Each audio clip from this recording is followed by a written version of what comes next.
Oh, just over the top of the strike zone. Your accuracy is spot on right now.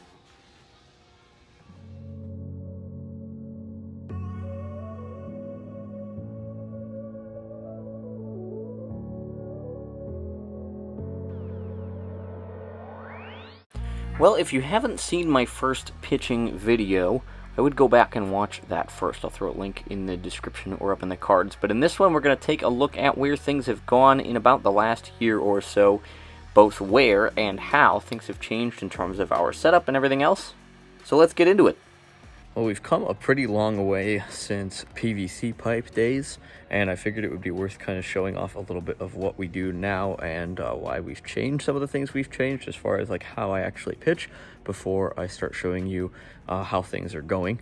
But here's a look at our setup. Okay, so here is the pitcher's pocket. This is what I'm actually trying to hit. If I miss high, we have the Smoky Mountain sign, which makes a very loud smacky noise. And then over here we have Mr. Matt, which makes a mat noise. And then over here we have a board, which makes board noise. So that's fun. And then way down here we have our system for my feet. So this is just like a softball rubber for pitching. And then backed up to that we have, I'm pretty sure, just a cinder, like a brick. I just call it the brick. And that way I can dig my foot in right to the right, hitting the rubber, and the top hitting my toe, and that way I know that I'm lined up straight all the way down for the pitcher's pocket. So that's a look at kind of what we do, and I just try not to hit the mat or the board with a smoky sign, trying to get it in the pitcher's pocket, but that way I have auditory feedback when I miss. Alright, as we get started, I wanted to start with where I'm pitching, because I actually found somewhere that I have been going as often as I can, which has sometimes been weekly when I can be consistent, since March. That being DBAT Rochester. They are a new facility.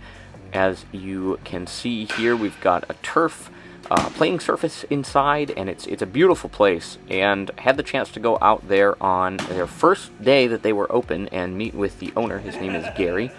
Fantastic guy. I will get more into giving him a shout out and some credit a little bit later on, but I was having a really hard time getting consistent outings to pitch, both from a transportation standpoint as well as scheduling. And so DBAT mitigated both of those a little bit. And so since March, I have been out pitching here at DBAT.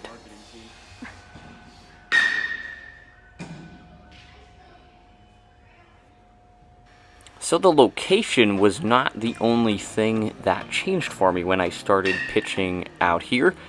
The primary thing that actually switched for me was how I am pitching. So when I was pitching with Mitch, which is who I was working with in the first pitching update, he had me working from the stretch, and now I am working from the windup. So you will see me kind of playing with things throughout the course of this video, trying to get something down that works for me in terms of spatial awareness, in terms of a consistent delivery.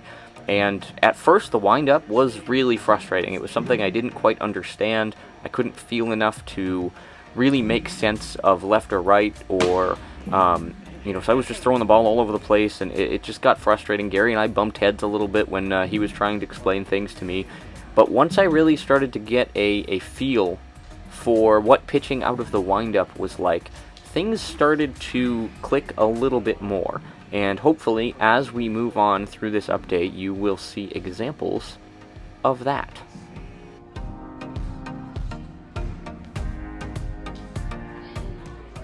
So at least in the way that I pitch, I find that pitching is really about body awareness and trying to come up with little ways to keep things consistent. And that's so much easier said than done, and you're going to see some throws in here that are really good and some that are like beyond awful. And in between each of these throws, no matter who I'm working with, in some of these clips it is Gary, he's got the long hair, and then in some of these clips it's going to be Dustin, who is also a fantastic instructor. Both these guys know what they're talking about and have been so willing to adapt with me in terms of being able to really come up with something that works, or play around with something we've already worked on, try something new, whether that's a new grip on the ball, a way to try to spin the ball to counteract something that I am doing, working on finding a good release point, working on trying to reach back so that I am releasing the ball in the right way and separating my arms enough, because that's something that I struggle with.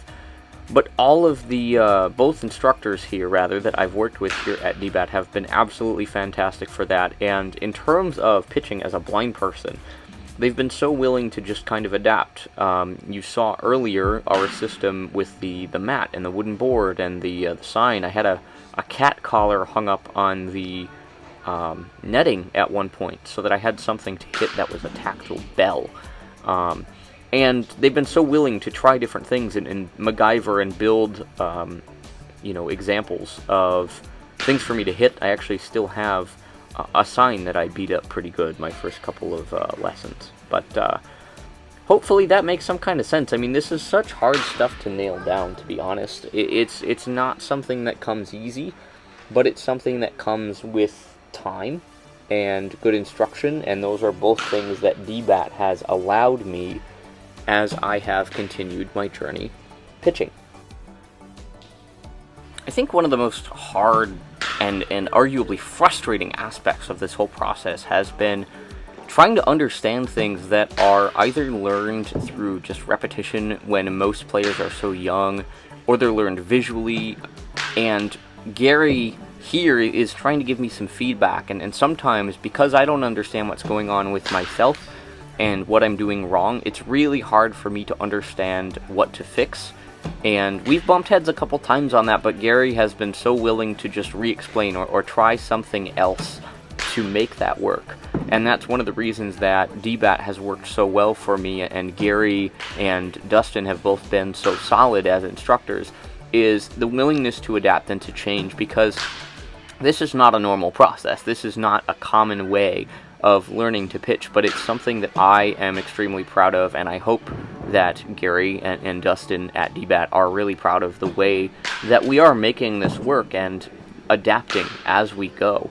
Right now, at the end of the pitching lane is just this sign, which I still have, that I was throwing at, and as we move throughout the video, you'll see our system that I showed at the beginning develop, and that was something that happened over, you know, quite a few lessons of, hey, let's try this, you know what, I built something, let's see how this works. And that's really what this process has been about, which is just changing and adapting and evolving and coming up with new solutions as we continue.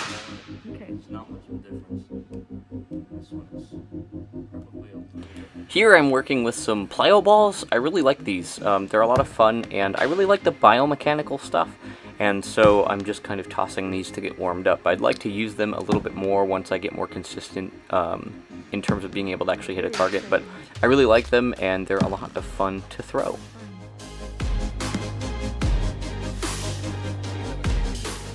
So, kind of as a joke, when I realized that I was going to be doing this more consistently, I wanted a jersey so that I had something to pitch in that was not just a t-shirt. I went and bought some actual baseball clothes. I got pants and I got a jersey, and because I thought it was funny, on the front it says Blindos, so it's a red and black jersey, it says Blindos, and then on the back is my moniker from the Longhairs, which is El Ciego. And I pitch in this every once in a while, and it cracks me up, and I don't know, it's entertaining. So that's the story behind the jersey.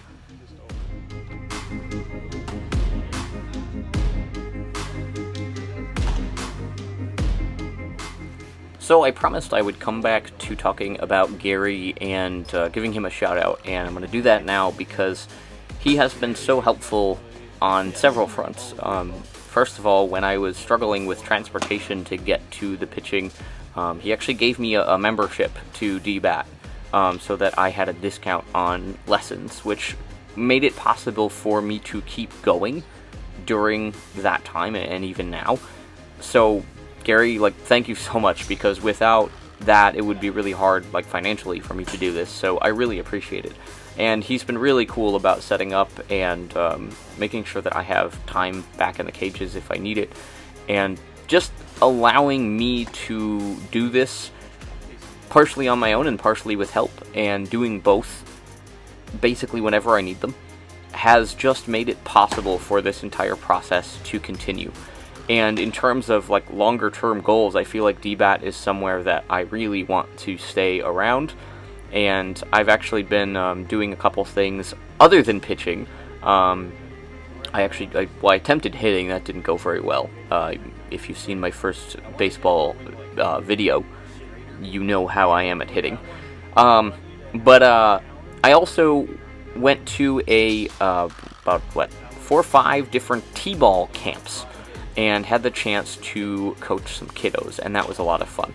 And so when things like that pop up, I want to give back to DBAT. First of all, I like working with the kids, but I also just really appreciate everything that they have done to make it possible for me to continue to do this, because I still have the goal of being able to throw out a first pitch, or possibly even throw batting practice, or play for kind of a town ball league, something like that, when I get consistent enough. So I'm not quite there yet, but as you are seeing, hopefully, we are getting better now that we are a little way into this update. So what I'm going to do for just a couple of minutes here is I'm going to turn the music in the background and just let you kind of take in a little bit of the back and forth and kind of how things work in a typical lesson for us, and give you an idea for the kinds of things that we are working on and the kind of back and forth that we have when we're working on something specific.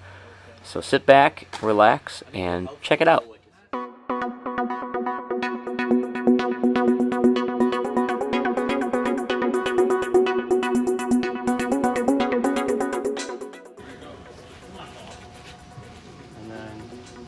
Grab the ball, but then I want you to pitch for real.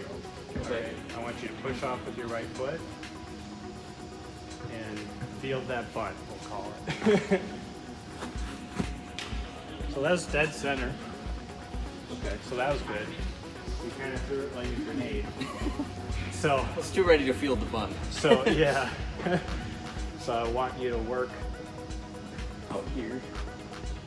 Yeah, but not if, you know, it's a complicated motion to stay that center and not, and like, you know what I mean, and like bring your elbow through. Mm-hmm. So if it's better to not worry about it, like just throw it as if you're picking up the shelf, but just throw it normal. You know what I mean? So yeah, there's a ball right behind you. It's really coming from me, but imagine something on a shelf. Okay. Right? And you're just picking it up. You're not changing anything consciously about your delivery, about throwing the ball. You're just picking it up and throwing it straight to the target. Okay. So whatever's the shortest distance between those 2 points. But just throw it what ergonomically feels good to you. You know, whatever that means. Whatever bad or good habits come with that. Very good.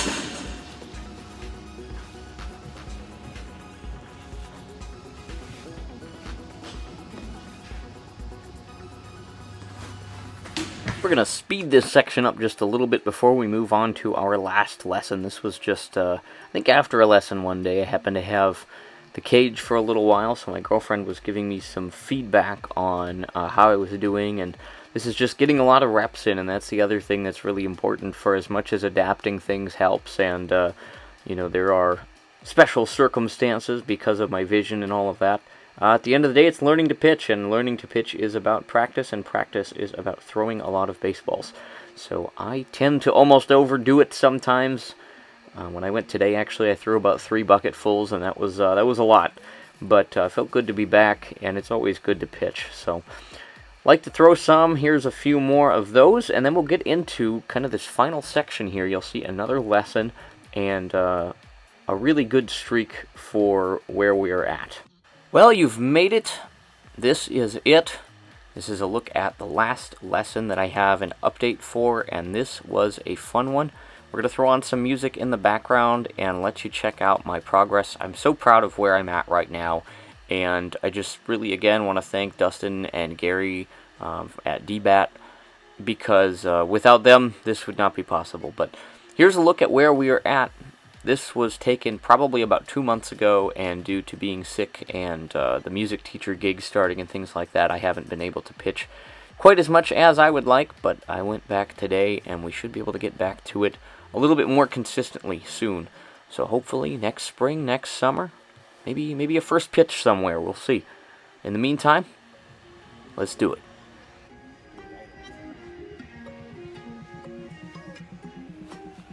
Oh, good pitch. Just off the right inside.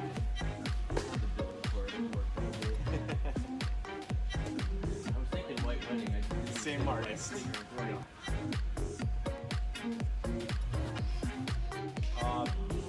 Accuracy was perfect. It was just sailed right over top of the string.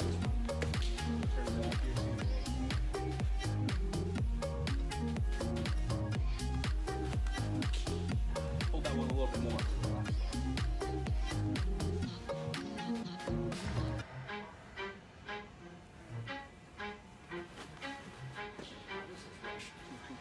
Yes, it is. Yep. Right between the legs, you split it. Perfect.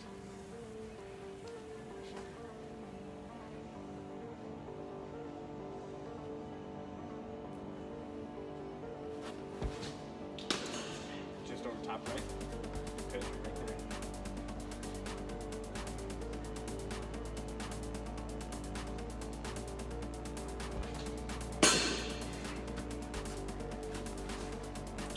Just over top right corner again. Pitching from the mound is so different, but it's something that when I can get it right, it's amazing.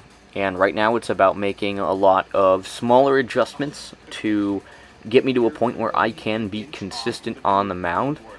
There are days on the ground where I can hit 5, 6, 7, out of a 10 in the pocket, or at least be hitting the legs of the thing, so we're getting within reasonable strike zone range.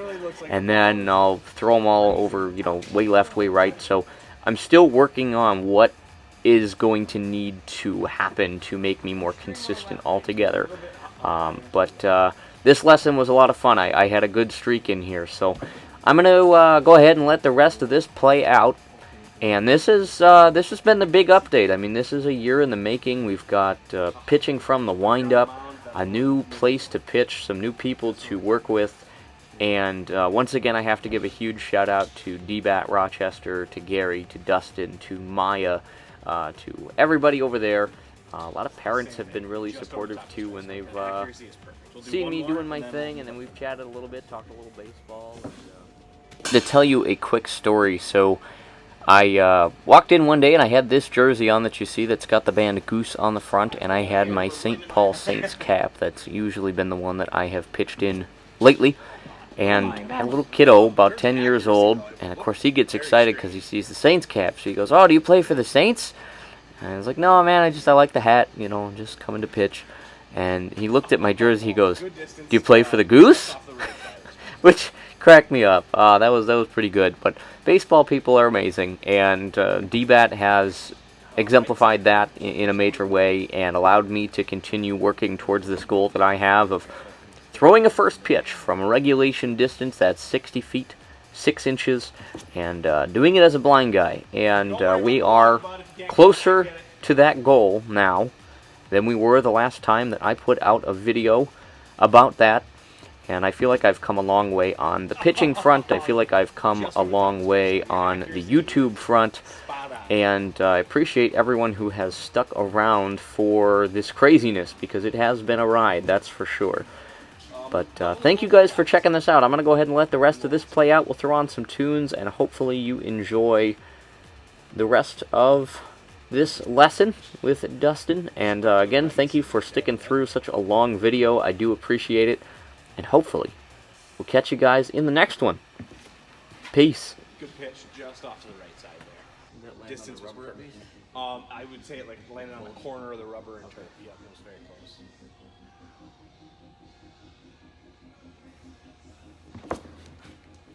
Beautiful. Drilled it. Bottom left corner you hit there.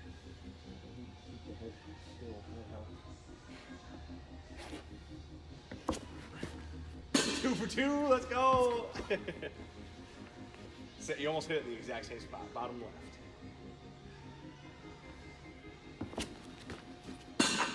3 for 3. Good shit, man. Keep it up. You know, when you weren't talking to me, I was doing great, man.